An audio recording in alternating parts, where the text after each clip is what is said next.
every single civilization. It failed because either it couldn't channel power, it was less powerful. And it's very relevant to Bitcoin. People have been creating money or currencies. The currency isn't worth anything. People don't want to trade with them because they debased the currency. They inflated it away. Then you'll say, wow, Bitcoin would have solved that problem.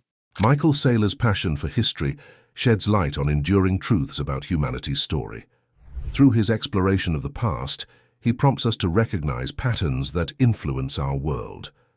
From ancient civilizations to modern societies, Saylor's insights reveal common threads of power, economics, and the consequences of human actions. By embracing these historical narratives, we gain valuable wisdom to navigate the complexities of today's world. Ultimately, Saylor's message is clear. History is not just a record of the past, but a guide for the future. By learning from our collective past, we can make better decisions and create a brighter tomorrow. Before we get on with the video, we'd like to introduce our sponsor, Stampseed. Don't forget to follow the link in our description below for 15% off your stamping kit. Furthermore, 77% of our viewers on this channel are not yet subscribed. If you are enjoying this content and want to support our efforts, please hit that subscribe button and help our videos find more people. Without further ado, here is Michael Saylor. Now, I would say what I do very often is I listen to the audio versions of books and audio histories. And one thing I've been doing is rereading/listening the story of civilization. So that's the History of Western Civilization by Will and Ariel Durant. And it's a dozen volumes, 1,000 pages each volume. It takes about 50 hours to get through each one. And it's our Oriental heritage and the life of Greece and Caesar and Christ, the history of Rome, and in the Middle Ages, the age of faith. Right now I'm listening to the age of Voltaire, and I think it's really, really constructive to do this for a couple reasons. First of all, now you can, when I'm on a treadmill or walking down the street or in a car, I'm listening. So I feel like I accomplish more with my time than if I listened to the same song on repeat 98 times, even though I enjoy the song, but it's like 98 times the same song. But the second thing is when you study the history of the world, whether it's the story of Western civilization or Murray Rothbard wrote some really detailed books on economic circumstances in the United States before Revolutionary War called Conceived in Liberty, or he wrote an Austrian economist view on the history of economic thought. And so the history of economic thought for thousands of years. And when you listen to those things at the age of maturity, you understand better and differently than when first of all, I didn't read it, in my teens or 20s. And now I do read certain things. But the second thing is if you've lived long enough, then when you read the stories again, you understand what happened and it makes a lot more sense. And it's very relevant to Bitcoin because what you see is you see the tension between chaos and order, and between authority, those wishing to impose authority, and then those wishing to promulgate freedom. Today's video is sponsored by Stampseed. Don't store your Bitcoin in cold storage without stamping your seed phrase on an indestructible titanium plate. Stampseed is fireproof, rust-proof, impact-proof, and easy to hide. It has no loose parts and will give you ultimate peace of mind that your Bitcoin is safe and sound for the long term. Click the link in the description below for 15% off your stamping kit. Welcome to Bit Intelligence. We are committed to bringing you top-notch Bitcoin-only content. Subscribe to our channel and hit that bell icon. Okay, back to the video. And also, it helps you to overcome a lot of tropes, a lot of cliches. For example, people have been creating money or currencies for thousands and thousands of years. And in just about every single one of these stories, it always starts with a new ruler, a virtuous society, a new currency. They keep it strong. They expand. Everybody trades in the currency. Then they expand some further. Then they have to fight a war. Then they print more money to fight the war. Then they debase the currency. Pretty soon, the currency isn't worth anything. People don't want to trade with them because they debased the currency. They inflated it away.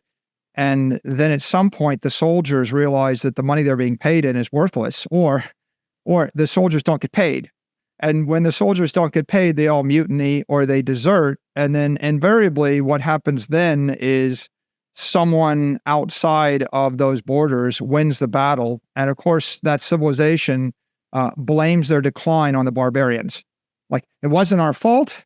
It was bad guys who speak a different language or have a different religion. They actually attacked us unprovoked. And the story is always bad people caused the collapse of our civilization. But the real story generally is the civilization got fat, dumb, and happy, and then they got arrogant, and then they started counterfeiting money, and then they forgot that you can't pay your own soldiers with counterfeit money. And somewhere between the people starving to death or all the soldiers deserting, they found that they weren't able to continue with the wars they were fighting. And then they lose the war. And then the next society rises, and then they do it all over again. And it happens. It's not a dozen times. It's not 100 times.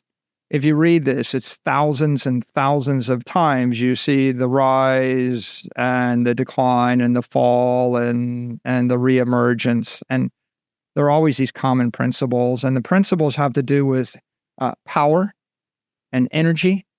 If you don't understand firepower, like the Japanese, they didn't really want to embrace guns, so they just passed a law, no guns. And then the Westerners showed up with guns. The same thing happened in China for a while, where they wanted to close their borders, and so they were against modern techniques. And then the Westerners show up with firepower, and then the borders get open, and then the political power structure collapses. And then at some point, someone comes up with a better cannon, and the people in denial lose the next battle, and then somebody comes up with a better ship.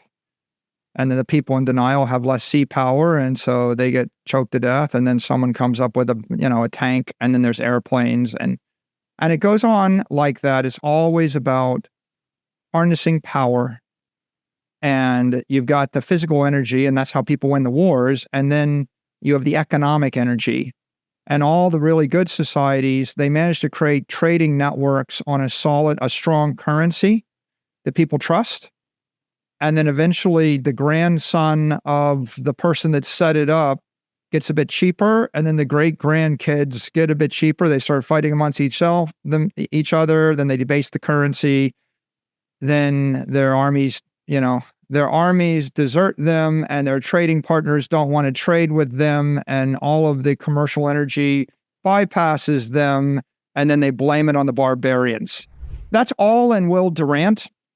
If you read it, and what you realize, there's just nothing new under the sun. Everything's been played out. And history is almost the story of a bunch of arrogant alpha males that are a bit ignorant, that think that this time it's different, and they were put on Earth to fix things. And they go, Alexander the Great goes gallivanting off, in his late teenage years. And of course, we call him the Great, but the joke is, after he basically conquered 200 countries and lost all of his army, he died by age 33, and everything collapses within months after he's dead. So it's like you can do this stuff for a year, 2 years, 10 years, and then everything collapses under its own weight, and it goes on and on and on like that. So I really like listening to that or reading those histories. I think you can learn a lot from them. And the most useful thing you can learn is, this is not the first time this has been done. In fact, it's common throughout human history. Every single civilization, it failed because either it couldn't channel power, it was less powerful technically from an engineering point of view, right? Or because it couldn't channel capital, like economic power, and its monetary systems were completely defective, or they were inferior. right? The society that trades glass beads gets stomped on by the society that trades metal coins, and the ones that trade gold coins stomp on the ones that trade copper coins. And then even then, you believe that gold is money. The Spaniards go off, conquer the New World, they bring back all the gold. It doesn't solve the problem because they inflate the gold supply by a factor of 5. So they created hyperinflation. Their own economy collapsed, and the Spanish Empire collapsed because they didn't understand the implications of inflating the money supply. And they figured that out the hard way 1,700 years after the Romans figured it out, and they figured it out 500 years after the Greeks figured it out. And it happened in Egypt, and it happened in Assyria, and it happened in China. And it's happened as many times as we can write it down. And it's probably happened 100,000 times that we didn't write down. And so, yeah, I encourage people to read history, especially good political history, good economic history. In 1500, they were using paintings as a store of value in Italy, right? That's an interesting thing that comes out. You'll find all of these principles just keep popping up. How do you find scarce, desirable assets to store your value in a portable fashion? And if you read it, then you'll say, "Wow, Bitcoin would have solved that problem." So, yeah, I think it's great, and I encourage people to read Durant and to read Rothbard and to read, pretty much any history written by a reputable source, and do it now that you're an adult, because you understand things now that you didn't understand when you were in school, and it will resonate differently with you. As the CEO of MicroStrategy, Saylor brings a unique perspective, blending his entrepreneurial acumen with a deep reverence for the lessons of the past. Through his reflections, we have glimpsed into his profound appreciation for the past, driven by his routine of exploring historical narratives. Stay tuned for more enlightening discussions, and remember to subscribe for the latest recaps, insights, and films about all things Bitcoin. If you want to watch another one of our podcast recaps, try this one here. We'll see you next time.